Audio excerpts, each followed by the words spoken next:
Overton. We are not stopping the Red Rooster. Yeah. Not the swing club or the bar.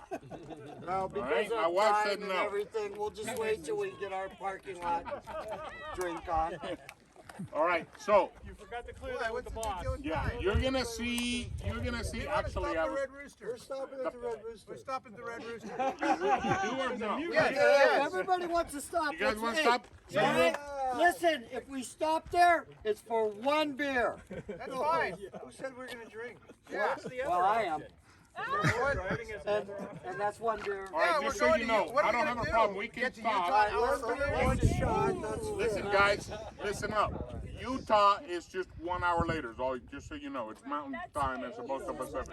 If that doesn't matter, and you got nothing else. The guys from Washington want a longer route to get there because this is too quick for them. All right. Now we're gonna Listen up! listen up. Listen up! Where, when you see the next Lake Mead entrance, little house thing, entrance thing, do not make a left. That takes you to Valley of Fire. We are not going to Valley of Fire. That's a state park, and that's an additional fee. So we're not going there. We're going straight. Okay, we're going straight. We're going straight. Into Overton. When you get to Overton, you'll see 25 miles an hour. Please slow down because there's usually lots of police there. And then the Red Rooster will be on the left. Okay? Will be on the left. I have no idea what their parking situation is. I've never been there. I think they have a parking lot and there's parking all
Your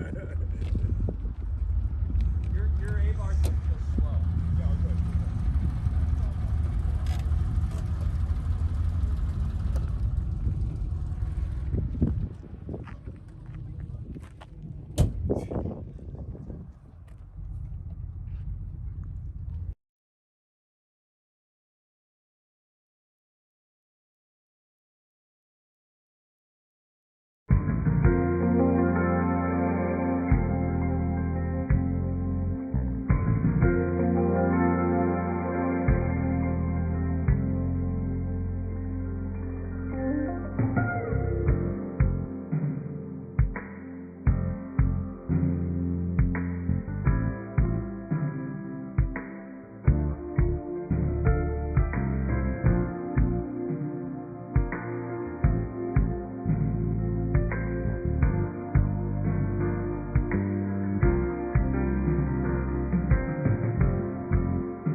I'm here nervous and unprepared, it's because I'm both.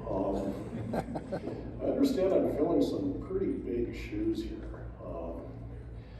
This has traditionally been Chris holding this mic right now, and Freeman, of course. Yeah, so we're moving forward, and we're presenting the GT Award again. This year we have chosen 2 cars, and it's down from, the numbers in years past, but we kind of wanted to pull it back in a little bit, and, there's obviously way more than 2 deserving cars out there. There's 40 or 50 of them, I mean, really. So the choice was very difficult. And we feel that what we tried to do was find, a very subtle sports purpose car, tastefully done, that you would really kind of have to know our cars to even go, oh, that's a sports purpose mod on that car. Your average pedestrian would just see an old Porsche drive by, okay?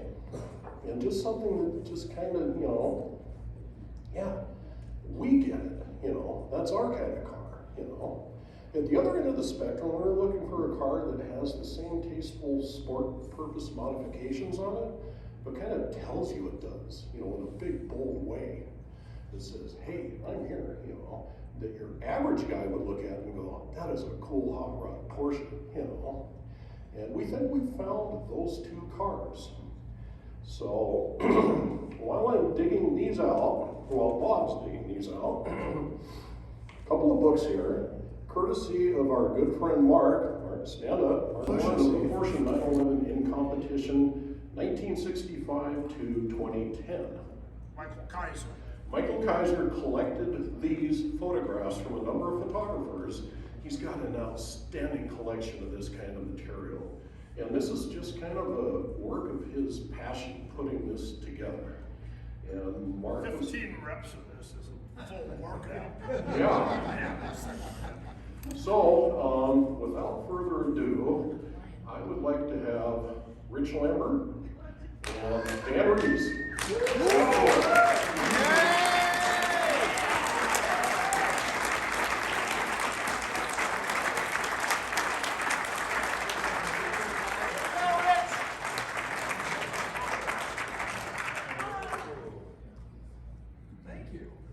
So I'm sure most of you guys know Dan's car.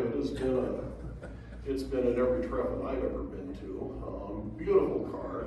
Rich's has been in a couple of Treffens. 6 Treffens now for Rich with that car. So both beautiful cars, well-deserved awards. Like I say, another 40 or 50 out there. I wish we had more books, but tough choice, but 2 deserving winners. So thanks. All right. Congratulations. Woo! Excellent job. Next, I'd like to ask Bill here to come up for a special presentation. Well, I think we can all agree that the Porsche 911 is iconic. Its shape is, you can't confuse it. You see it, you know what it is. Again, not many things in life are so iconic. We're fortunate in this group to have a founding member who is also iconic. And I think if you think about it, and I'm sure if you've Googled R Gruppe or you've looked on the internet, the web, this guy's car comes up, and he comes up, and he's a special individual. I'd like to ask Raleigh.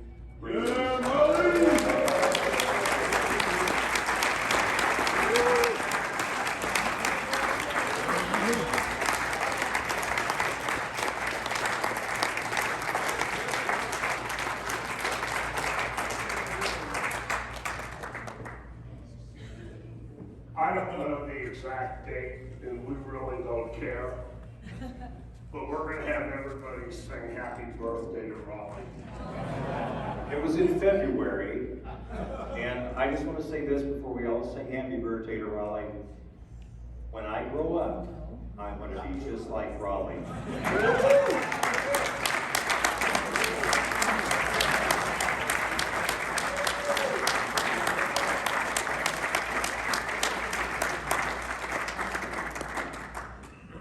All right, we got to sing, guys. Ready? 1, 2, 3. Happy birthday to you. Happy birthday to you. Happy birthday, dear Raleigh. Happy birthday to you. And many more.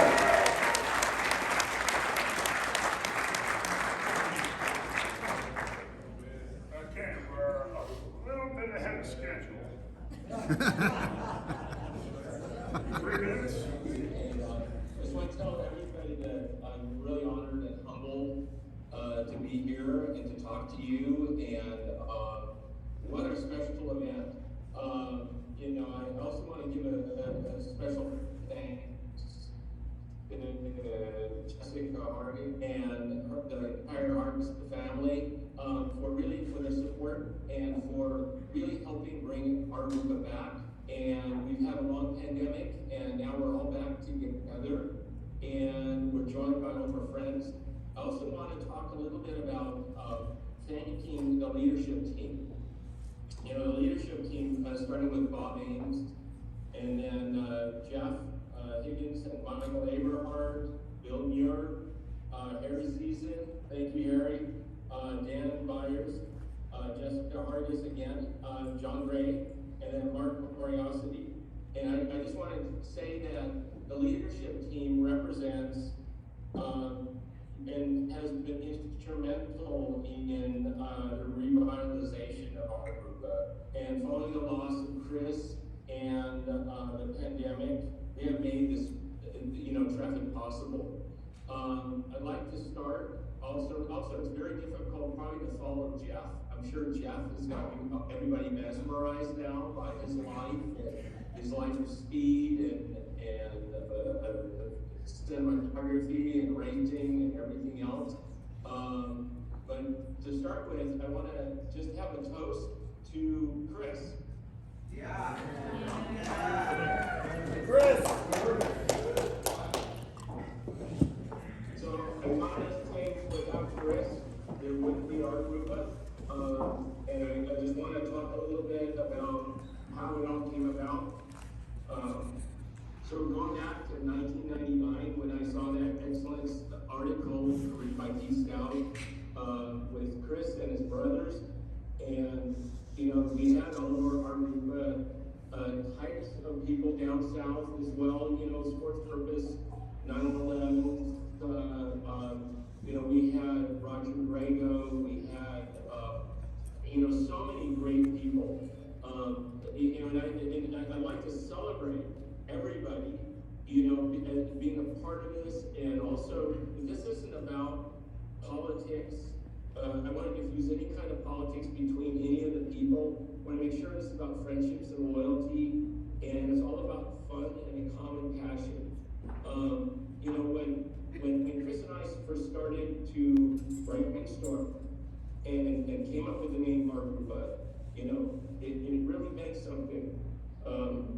R Gruppe, means ours, and it has so many other meanings with the 9/11 R and sports purpose and all the R versions of the 9/11s and other portions. And we're in our 23rd year now. We wouldn't be here without Jessica and the leadership group. And so I think that this is really a pivotal moment for all of us now.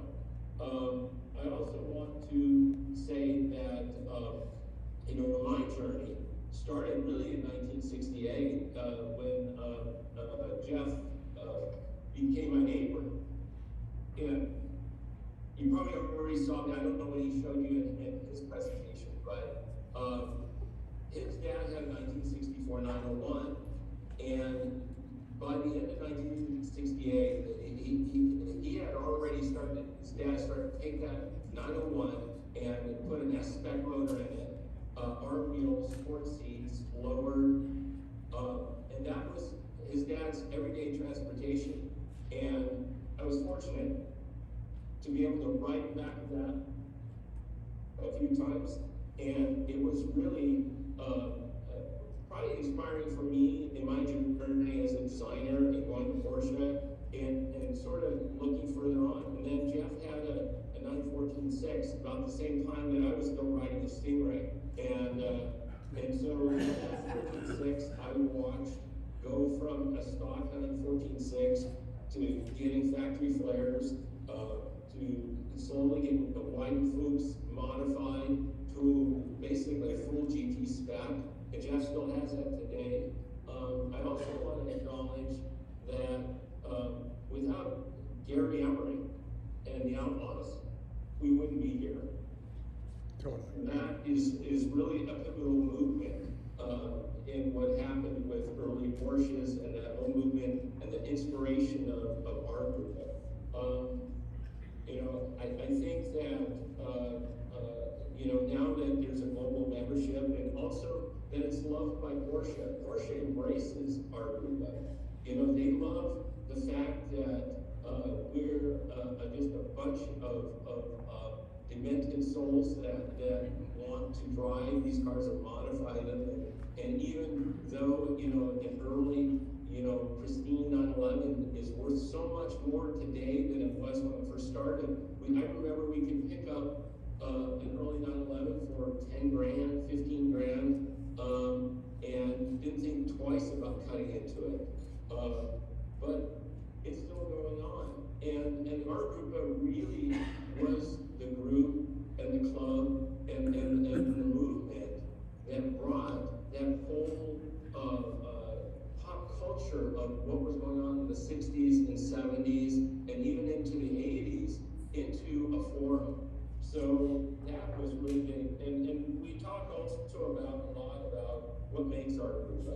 You know, the three parts that Chris and I always talked about: the Porsche Sports Purpose, the classic California hot rod that had stance and purpose, and then the Steve McQueen Cool. And the reason why that we gave Steve McQueen membership number 1, and that was really important. And then having Chad McQueen become part of the group and really wanting to be part of its culture.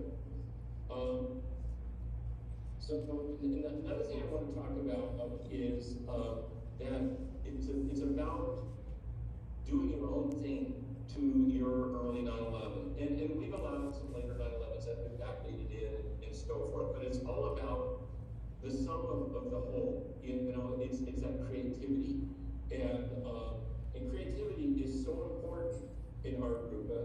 And that's one of the reasons why, you know, each year, you know, even the graphics for the Treffens have been so special. And I can tell you this year, I am really impressed by the t-shirt design and the placard design and the graphics. I think it's the best that I've ever seen in R Gruppe. I agree.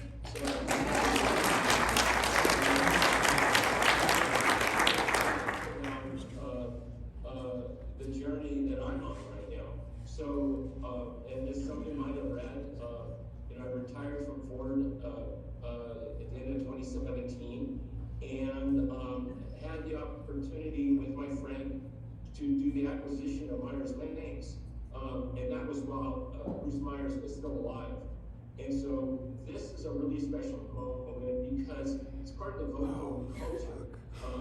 I think we want to keep air-cooled, and we want to keep this Porsche culture going. We also want to keep the early Volkswagen culture going, and that's the connection into Myers-Leigh. And myself being a designer, needing a new canvas to really look at how to take it into the future with things that you can build and bond and build with your family, because family is a part of our group as well. We want to get our kids involved. It's about driving great roads that we have in the world. Those roads are made for these cars, And then we want to do it with our family. We want to teach our sons and daughters how to drive in a stick shift. You know, so I think that's a part of it. So I just want to say thank you to everybody being a part of this. And again, you know, without Chris, there would be no R Group. And I can tell you because even though I've had the pleasure and the honor of doing a lot of brainstorming with Chris in the early days and building up the structure and so forth, but that structure couldn't have been done with all of the people that you know executed and delivered and you know wanted to do this. I couldn't have done this. You know, I'm an idea person. You know, and that's why having Chris, because Chris was a doer. You know, Chris put rubber to the road. And I think we all miss Chris.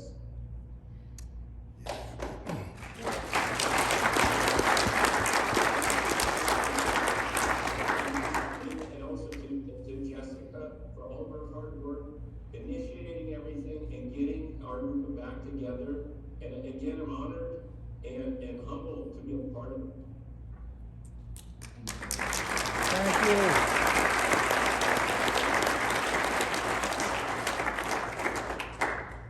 Cheers. Cheers.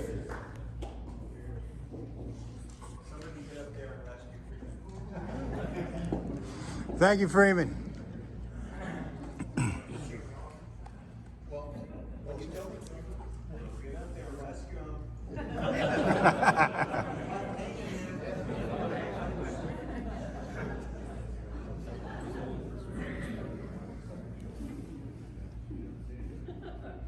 Freeman, thank you very much.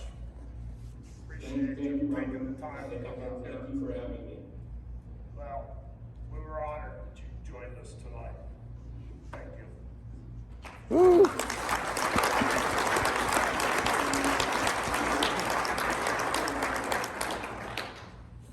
Thanks, Freeman. We're gonna end that meeting.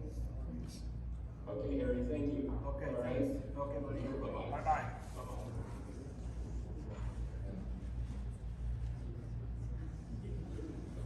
At this time, I would like to introduce our guest speaker, who will take us until whenever y'all are done listening to it. Come on, Jeff. Thank you, Bob. Thank you. And thanks everybody for being here. It's just, it is an awesome group, and I really enjoy joining up with you guys and have had a few great events with you and consistently been inspired by all you do in this world of not just 9/11s, but sport purpose and motorsport and tying all things together. As you know, I'm very involved with Luftgekult also, and this is our desire of bridging the beginnings of, you know, the air-cooled world with the world we live in today and how that all relates. And so, you know, the question comes back to, how did we get here? You know, everyone here in this room has their own story of how they got here. And Freeman alluded to you, of what Freeman and I were up to, but Freeman and I did grow up together. We grew up in a little neighborhood in Orange County, and our evening event in our lives were to ride our bikes to the edge of the neighborhood. Whenever a cool car would come into the neighborhood, we'd chase it on our bike and try to get there before the garage door shut, you know, just to see it. And there were a couple 9/11s in the neighborhood, but, you know, as he said, that, you know, for me and how I got here, it comes back to something that Freeman mentioned. It was my father. And we've joked that maybe my father was actually the original R Group member, because he had chassis number 35, 9/11, built in October of 1964. And as time went on with that car and the 911R came along, he was at Fossick Pollock, and one day in the waiting room there, waiting on his car to be serviced, there was a stack of 4 alloy wheels. They were 4 911R wheels. He bought those wheels for virtually nothing in Fossil Polo, put them on the car. New seats came along, he got new seats.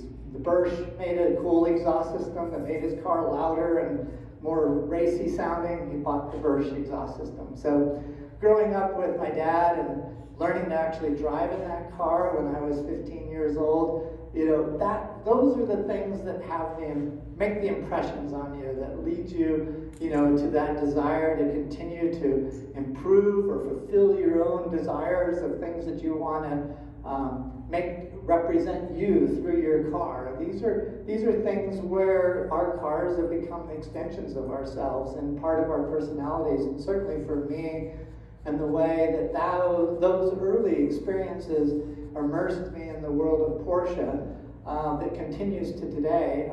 I've shot the majority of the advertising for Porsche since the mid-'80s. I think I started with 924 last year to kind of create a whole span. Imagine shooting the 924 ads in the day. Last year I shot with Keanu Reeves and Alex Winter with the Taycan. Who would have ever thought that film I did last year was launched in the 924 days. So it was it's been a very complete life with Porsche, and we do owe it to a lot of things of our parents and our friends and our influences. And if you think about in the world of advertising, we always discuss it. You know, there's all these car companies I work for, but what does this car company really own? What is their signature? What is their design language? What is their message? Who is their audience? And for us in this room, you know, you've really taken something that was evolving when my father was there with his 901. It's evolving and people modifying cars, not just to make them faster on the track, but to somehow hold on to something from that racing world that so many of us love and aspire to, but don't really get a chance to be a part of it. So those parts that we were able to bring and make our cars more sport purpose came from that racing world. And it would have died off, you know, 1999, the last of the air-cooled cars, and we're dealing with even earlier than that. But the fact that you've continued to modify the cars, to have that quest to bridge and bring things in from the past,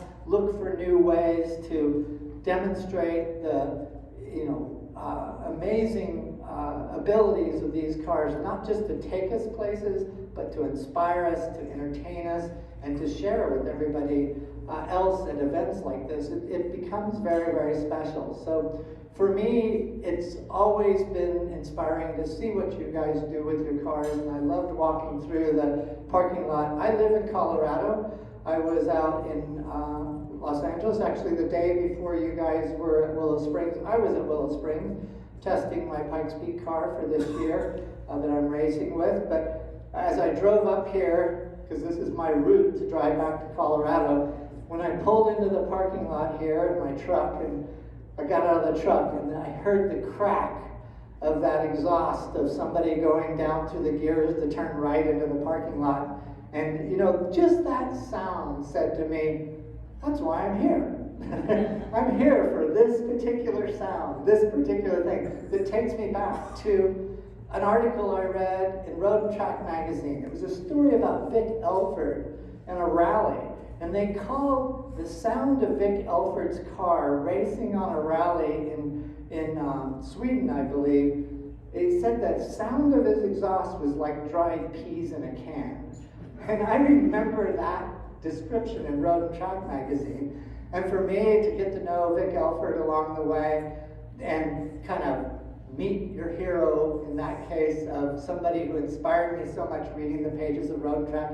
Eventually I shot 30 covers, 40 covers of Road and Track through my life. I was very involved with the magazine, so it was really kind of a full circle moment. But reading that story about rallying, racing down roads that you've never been down before, that adventure of turning in a corner and driving on the throttle once the car rotated, and the sound of the roost of the gravel and dirt underneath the car as you run against the rev limiter sideways through a corner. I thought, that's the way to go racing. I really wanted to be part of that. And so I did enter in the U.S. Pro Rally Championship in 1989, built a Mazda 323 at the time, ran that in the Rally Championship. The following year, I had the opportunity to build even a faster car. And in 1990, I was national champion on the U.S. Pro Rally Championships for open class. But what was interesting is, when I finished that year, I said, you know, if I could only do this in a Porsche. And at the same time, as many of you know, in 1989, Porsche introduced the first four-wheel drive Porsche. So that was the Carrera 4. And I thought, oh, I've got a rally car in this. And I had great connections with Porsche and Alan Springer and Andile and Porsche Motorsport. And they sent me all the Carrera 4 running gear from the Paris Dakar events. And that was the Carrera 4 lightweight in Europe. And so we actually built on a US chassis a Carrera 4 lightweight, full Paris Dakar running gear, adjustable torque split front to rear.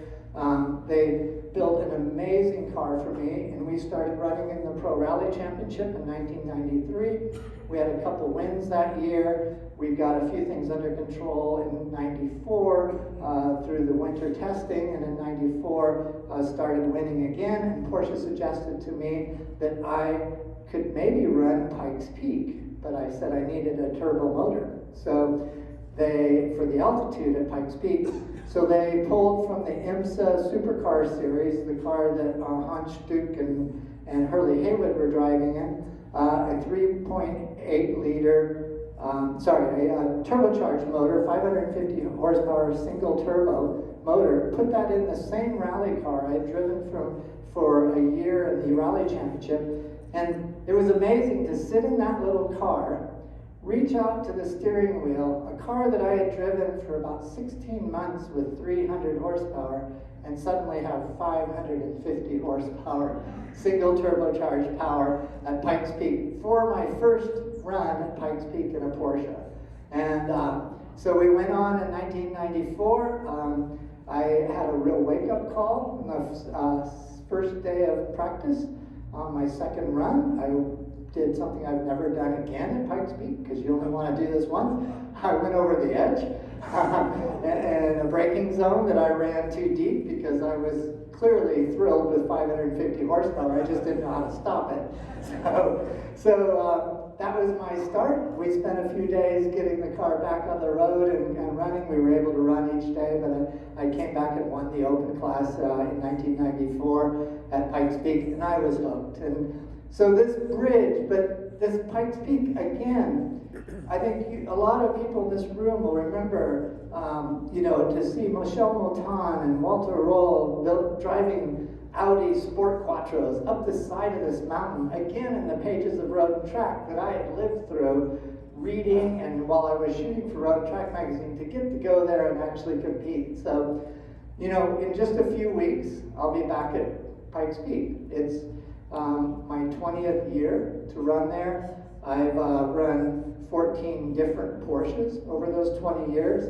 I've won a few championships along the way, and it's been a mountain that's been really great to me. And the attraction to Pikes Peak may sound a bit bizarre, because it is a 14,000-foot peak that has huge drop-offs.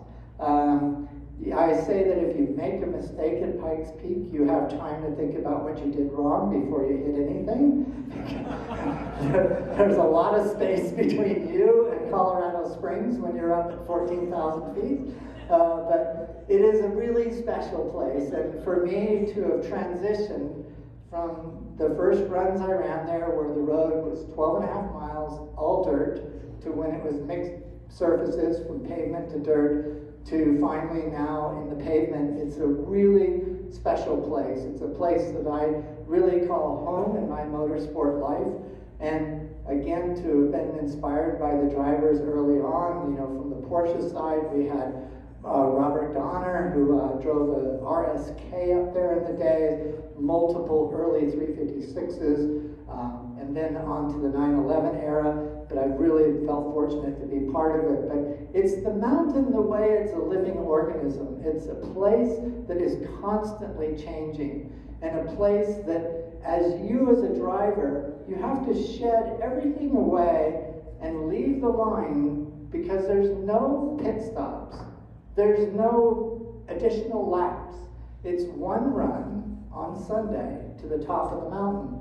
And it's a very fragile run because I have left the line with slicks on and ended up in a snowstorm halfway up. I've left the line and been in hail. I've left the line and been in snow and rain combinations. And the weather patterns completely change all over the mountain. But I love that fact that it's stripping everything away, going against the mountain in that moment. And it is a very, also, in a way, a sport purpose moment, because there's no 911 out there that's really adapted perfectly for Pikes Peak. So we also draw from all sorts of sources to bring the parts together, the concepts together, to make something work in just 12 and a half miles. And now, in the dirt days, I was generally around 12 and a half minutes to get to the summit. And now I'm one of the few people that are under 10 minutes to get up there. So the speeds have become exponential there, where in dirt days, in the twin turbo 993s that I drove, we saw speeds of around 100 miles an hour, 101 miles an hour. We're now seeing 138 miles an hour. It's still the same 2-lane road, barely any guardrails, all those kind of things. But like I said, that challenge, the focus, and the moment that you leave that line and you know that you have to get to the summit as quick as you can is an amazing concept of racing, and I've enjoyed it every year, and I'm looking forward to being on the mountain next month.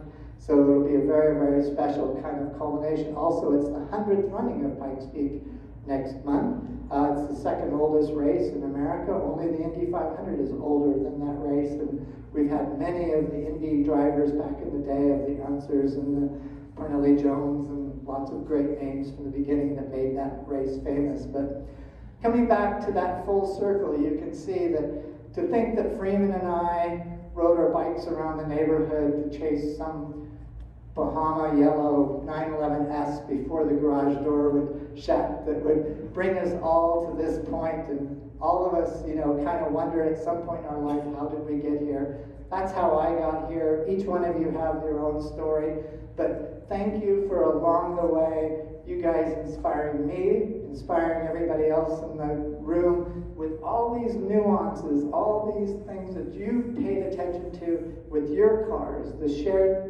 sounds, the shared smells, the shared feelings that we all have gotten to experience by being part of this group. It's something special. It's something that this group owns.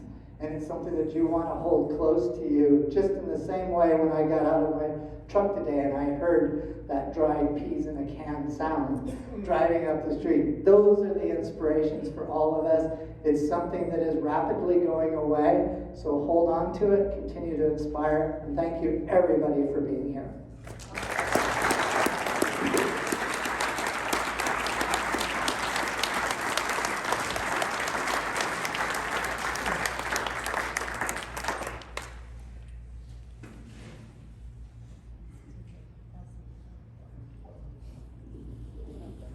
Thank you, Jeff. And I want to thank every one of you that came up here. This brings to an end our Treffen. I hope everyone has a safe trip home, and look forward to seeing everyone next year. Thank you. Woo-hoo.